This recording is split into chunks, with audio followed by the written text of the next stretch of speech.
Hello everyone! Welcome back to Gnomoria. Gnomoria. Anyway, before I start getting sidetracked with random thoughts, Carpenter currently being built. Now it is built, so we can get rid of,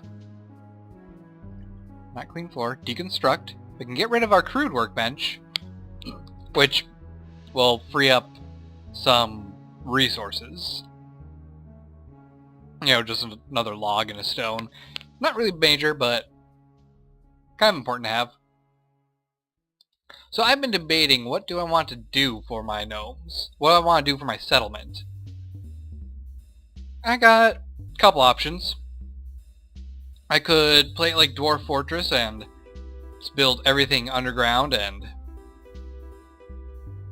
never see the surface again for as long as I can.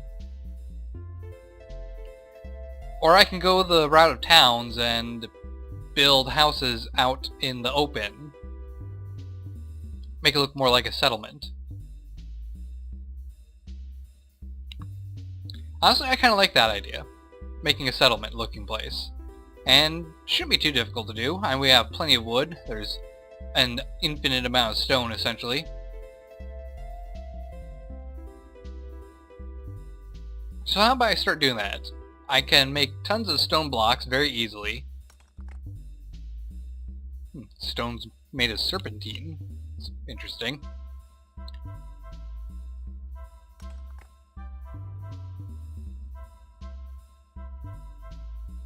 We don't really have very much raw stone right now though, so we're gonna have to get some mining going on, get a lot more stone.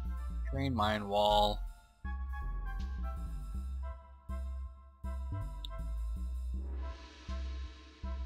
There, that should give us plenty of stone to work with.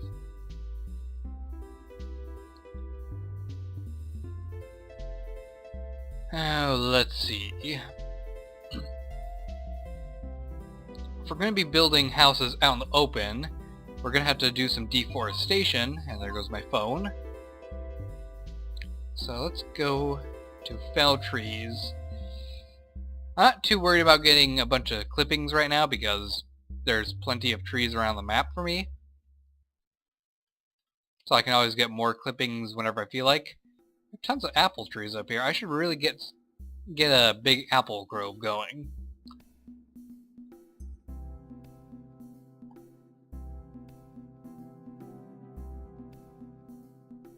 So let's not go too crazy right away. It's going to be a lot of trees chopped down. So that's going to take a while. And in the meantime, how is the mining going? Mining is almost done. It is done. And we struck coal and copper, which is great. It's absolutely wonderful because that means we can start getting into metalworking pretty fast. So if we're going to get into metalworking, let's plan out where we want this to be. Now, metal... Things that use metal take up quite a bit of space.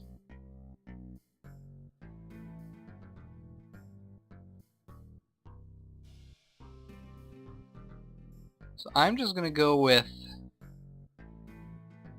getting this entire area hollowed out. It's a lot of space to set up for workshops, but in my opinion it's worth it in the long run. Look at him plow through all that stuff. Of course I'm on double speed, so not taking as long. And let's see... One other thing that I need to take care of actually is getting a training room for my ragtag group of soldiers / militia.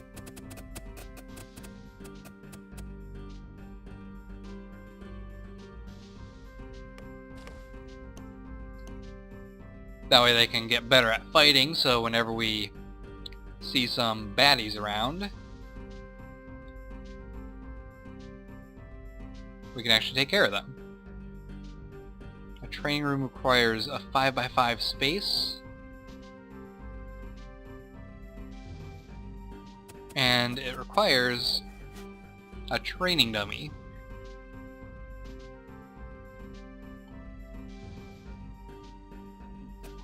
It actually might require two, I don't quite remember. Let's see, build, workshop, training room, training grounds. Yes, 2 training dummies. So, let's get another one made.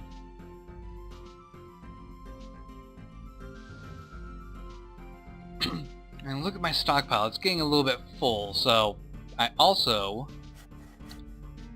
am going to want to get some crates made.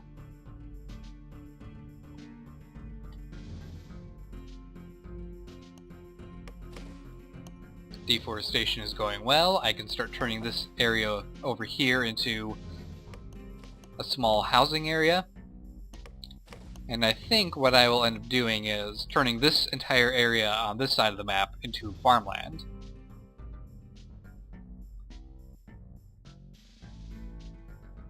Because we will need to get good farms before winter hits. Because as far as I know, crops don't grow in the winter, so in order to survive the winter, you're going to have to rely on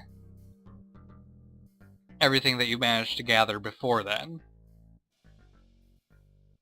Now, if there's crops that haven't been harvested when winter hits, I believe that they stick around. So, don't have to worry too much about it.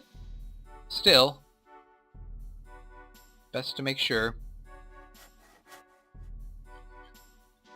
Let's see, I also want to get some bellows made.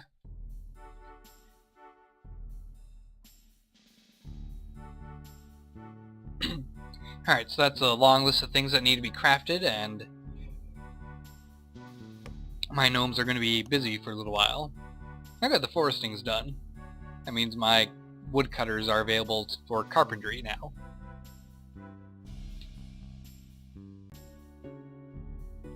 Alright, so it looks like the training dummies are made. Let's see if we can get this training ground set up.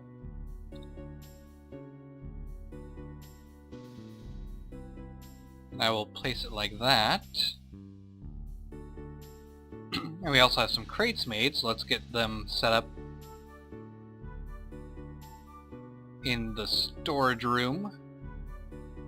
That way we can store more things at once in here rather than have everything strewn about because I ran out of storage space.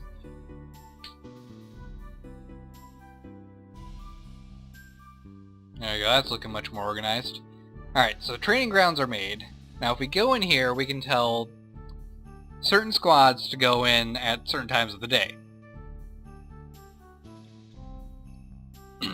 And I believe that it would be perfectly fine to have the stocked buds in here between 1400 and 2200 hours. Which would be 2 o'clock to 10 o'clock. Actually, let's make it morning shift.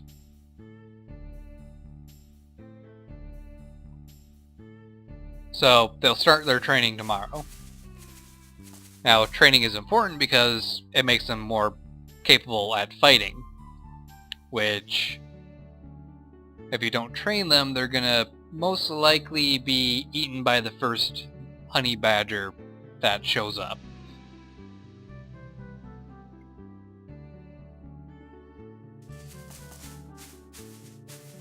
It looks like we are getting strawberries, which is good. Wheat hasn't grown yet. Trough is down to 18. The gnomes don't really benefit too much from wheat, other than the fact that it gives you grain when you initially harvest it, which can be used to make bread or beer. Now, I'm not really too fond of the wheat in this game because when you harvest it, you have wheat straw and grain, and the wheat straw you can use to make bedding and feed the yaks, and that's it. So it's not particularly useful. It's not a great source of food for your gnomes. You're better off planting groves of trees, like oranges and apples, so that you are able to make wine, have a source of food, and a source of log at the same time.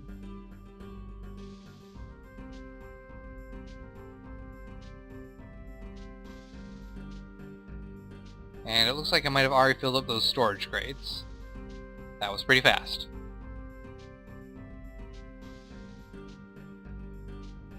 Let's see. We need a forge to start our metalworking stuff, so let's get a forge in place. And after the forge, you make an anvil, so you can make a blacksmith. Then you can worry about armor smithing and weaponsmithing and all that other fun stuff. I find you're able to get by quite a while in this game without having to worry about making weapons and armor. Having a squad with one guy in armor and the rest monks seems to work out pretty well. Just saying. And everyone's falling asleep. Hooray! Alright, so while everyone is falling asleep, I'm going to designate an area. And the game is going to save. I'm going to designate a dining room. And it's going to be our Great Hall. Now, the Great Hall is important because it contributes worth to your kingdom. If there's nothing in it, though, it's pretty much worthless. Now, kingdom worth is important in the fact that it attracts more nomads. Yeah, get it? Gnome-ads? What the heck is this guy doing? It looks like he's jumping up and down, but I know he's like moving back and forth.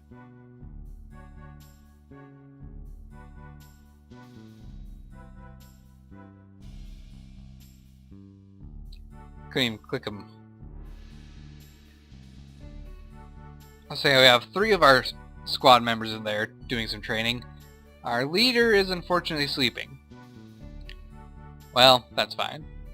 Other thing that's good about the Great Hall, by the way, is that your gnomes will gather there instead of wandering all over the map. Kind of gives them a place to hang out, socialize,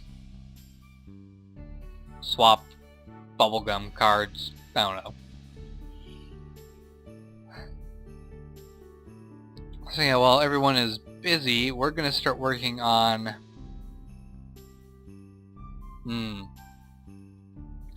I guess we're going to work on a dormitory. Now, I know I have personal rooms dug out in here already. I'm kind of second guessing that, because personal rooms aren't particularly useful right away, but they will make your gnomes happier in the long run.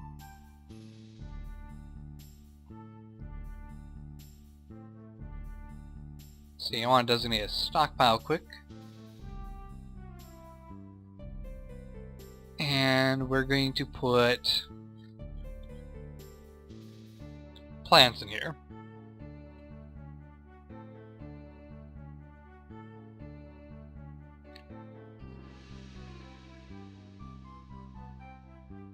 In storage, we'll put a bag in here too. We'll put 2 bags in here, both of them, because they're full of seeds and stuff. And that'll give us more place to store the plants. Ah, there we go, now everyone's training. You have a line being formed across your body every time. And I have this set to record combat logs. I don't know if they're actually... Ah, here we go. They actually do spar, which is pretty cool. You can go through the log and it'll tell you how the combat is going. Like, Tria bites Fizzlebuns, but Fizzlebuns dodges the attack. Fizzlebuns kicks Tria, she dodges. Tria punches Fizzlebuns, hitting the left foot and stopping at the skin. Bites Tria, hitting the right arm and stopping at the skin. So these guys are pretty vicious. They include biting in their fighting.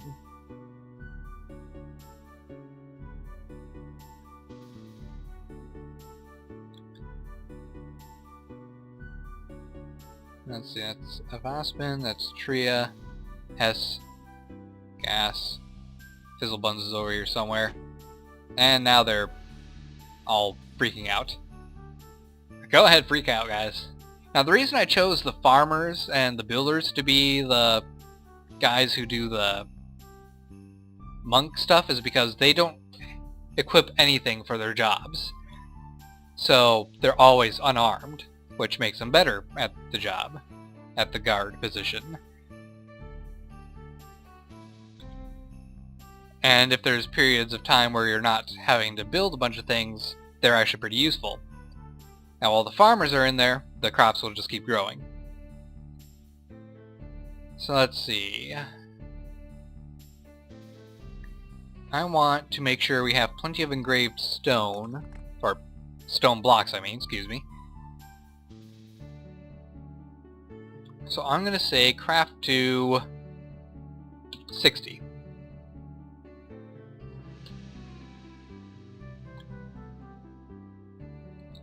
That will get him going. In the meantime, we could also go with some more planks. I believe. I'm actually planning on building roofing, but I've never done that before.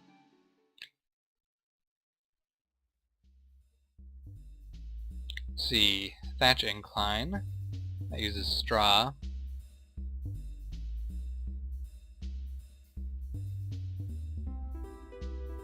Ramp uses stone.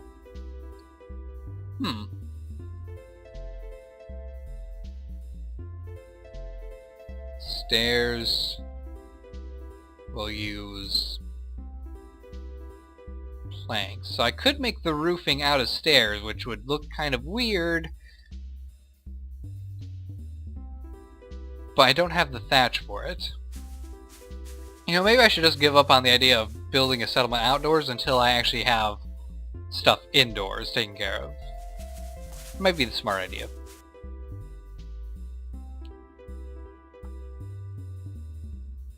Let's see.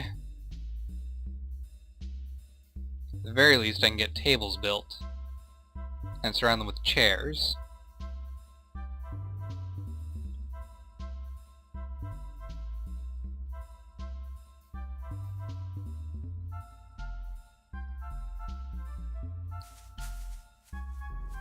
And it looks like training's done. Okay then, so we have the forge built. Now we need to build an anvil, which requires 8 bars. And a bar requires 2 of any type of ore and 1 of any type of coal. So we don't have quite enough ore for this, because we haven't mined it out yet.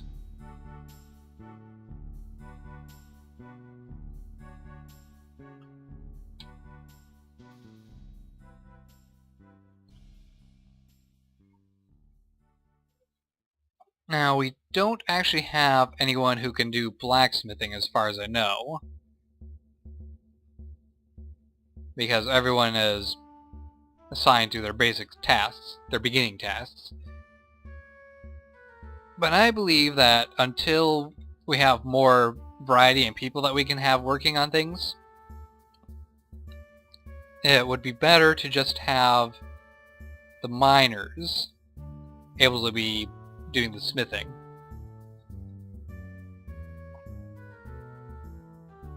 Just as a time saver.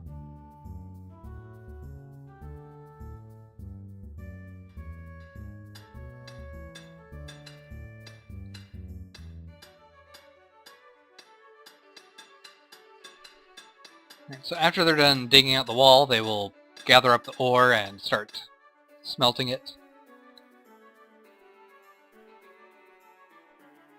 Excuse me. Throat's a little bit dry. I believe we're going to be coming to the end of the episode pretty soon here.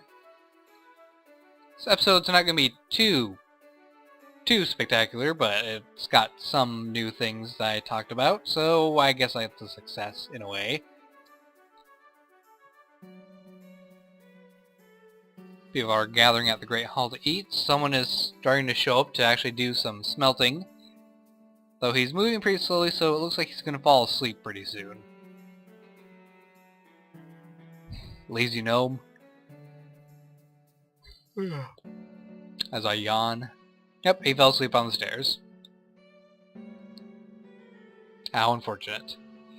But that's going to be the end of this episode. Hope you guys are enjoying this series still. Don't forget to like, subscribe, and fave if you do, and I will see you in the next episode, whenever that may be. Take care, and goodbye.